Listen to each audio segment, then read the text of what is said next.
You have interfered with our affairs for the last time.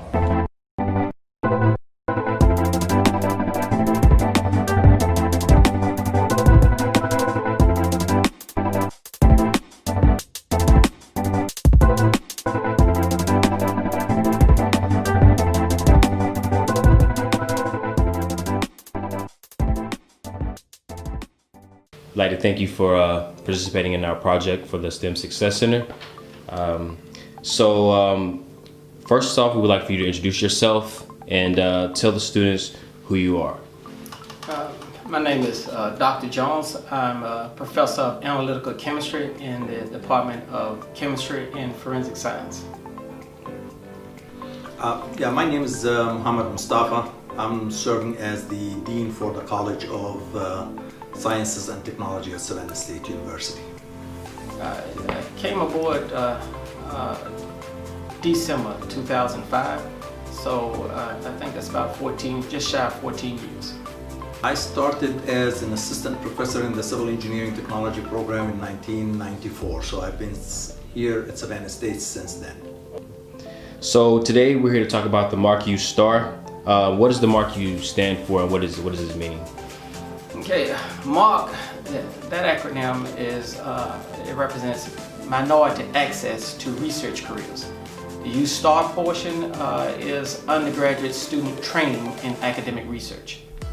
Well, PSLSAMP stands for Peach State Lewis Stokes Alliance for Minority Participation, and it is a scholarship program for the students who are majoring in STEM fields. That's the sciences, technology, engineering, and mathematics.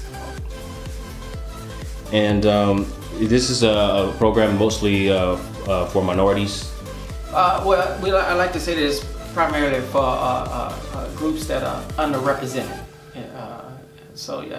Minorities fit that group. And according to you, what do you feel like minorities are bringing to the STEM field? Well, the program is designed to increase the number of groups that are underrepresented in the biomedical science field.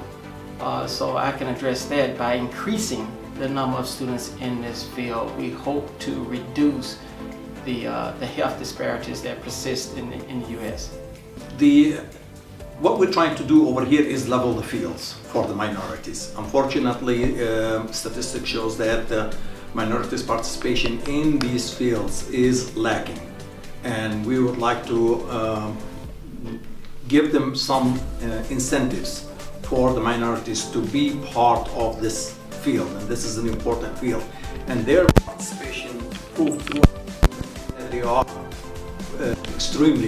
performing extremely well in this field.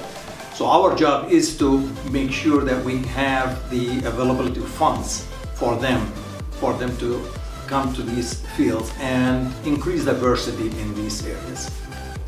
So how long have you been a part of this program, and how long has this program been a part of Savannah State? The program has been here for almost about close to 15 years. I've been involved in it in about 8 years right now. It started with Dr.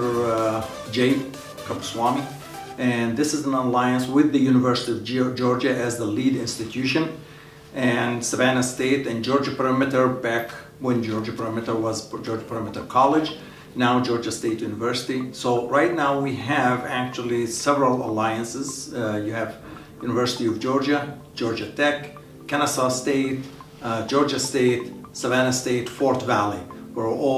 Kennesaw State, we were all part of. So this is a fairly new program at Savannah State University? It is relatively new. And as I said, it's a method for training students to do well at the graduate level in PhD programs. And the way we do this is by providing them with journal club meetings, research training that occurs year-round. They go off to some of our partner institutions, which includes University of Iowa, University of Alabama at Birmingham, Morehouse School of Medicine, Vanderbilt, and University of North Texas, and University of North Carolina, Chapel Hill. So we have some very good partners that are on board with help. What are you expecting from students to get from this program that we have here at Savannah State? But this program actually gives the students, in addition to the financial support that we give them, it's mainly get the students interested in undergraduate research. At least Savannah State University is concentrated on that. And the students have to be involved in summer undergraduate research, whether it's inside Savannah State or outside Savannah State.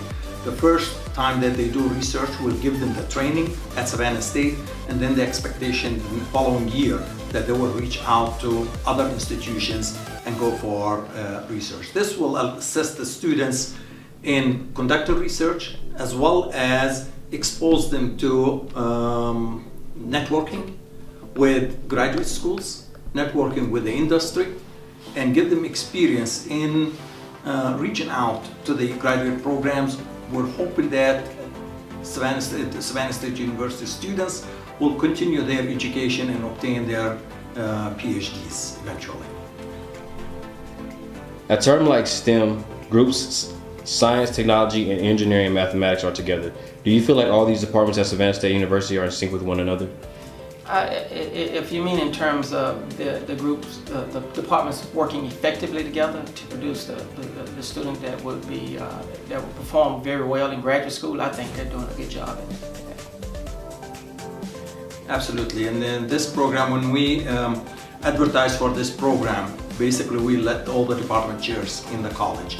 And our college housed the biology program, chemistry and forensic program, civil engineering technology program, electronics engineering technology program, computer science technology program, environmental science, marine science, mathematics. We have a master's degree as well in mathematics, as well as marine science. We are all under one college, so we all work together as one unit. And our mission is to educate these students in any of these STEM fields and have them progress through their graduate schools or go into the industry. This program also allows the students to go and conduct internships during the summer. And how do you go about getting students aware of this program? So if they're a student who's deserving of something like this, how do you go about getting them to apply or getting to be aware that something like this exists at Savannah State? The first thing we do is when we have the open house market, is when the students come and the family come to look at our programs, we introduce these opportunities for those students. So we will be asking them questions. If we can see that they meet the requirements of this program, we will encourage them, give them the link to the website, and we ask them to apply. So in addition, also the website has that program. So any students can just Google PSLSAMP on our main website, and it would take them directly to that webpage where they can read about the program, read the minimum requirements for that program, as well as doing the application directly. Now, during the student welcome, also when they come to freshmen, we will introduce that program. When I go out and speak about what our college has to offer, this scholarship is part of that speech. In addition, we send the information, the flyer, to the departments, and it goes through a mass email to all our college sciences students. We send it through the STEM Success Center. We send it to the advisor, the academic advisors, to introduce this scholarship to the students when they come for registration. Recently, we've been working very aggressive at that particular goal because there are quite a few students that are not aware of the MARC STAR program. So what I've been doing this semester is I've been going to classrooms and talking about it, particularly some of our larger classrooms like biology classes. And I encourage the students who've already been selected. So the program's primary goal, do you feel like you were successful at achieving that? Absolutely. As I said, the main goal is to recruit students in the STEM, and not really just recruit them, is to retain them. That's the key element. And that's one of the main successes that we had with this program, because of the fact it has some financial support to it, and the features that the students actually go to conferences, and it's all paid conferences for them. They go and in addition to that, they do publications with the faculty and they do research. So that in that by itself excites the students to stay in the programs and graduate from the STEM program. So yes, absolutely, we believe that this program had retained the students, had increased the participation of the minorities in the STEM field, and encouraged them to go to the industry as well as go to graduate programs. And we have several students that they proceeded to go for their PhD programs. I think we're trending trending toward success in the sense that NIH has awarded the grant for the second time over the 7 years that I've been involved in the program. It takes a bit of time for students to matriculate into graduate programs and complete these programs. You're looking at 6 or 7 years on average for a PhD program. So we won't get any information about how successful our efforts are until we start getting graduates that come out of our earlier cohorts. So at Savannah State, there's a motto, you can get anywhere from here. How far does a program like this take a student once he has graduated from this university? We'll take them to any graduate program in the nation.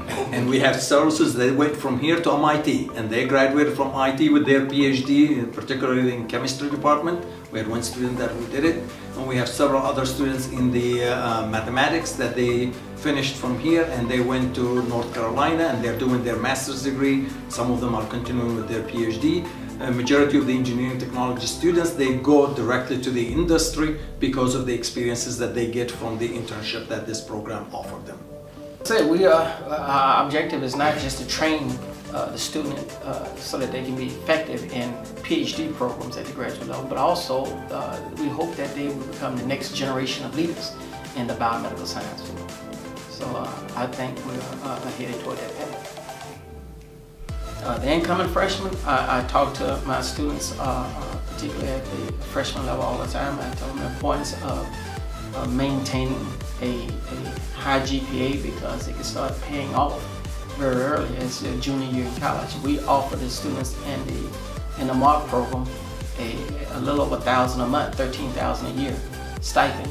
They get $3,000 for travel to professional conferences, and 60% of their tuition and fees are paid for. So if you come in with a GPA, if you come in into your rising junior year with a GPA of 3.25, you've already started to be successful in terms of what the doors that are open to you at that point.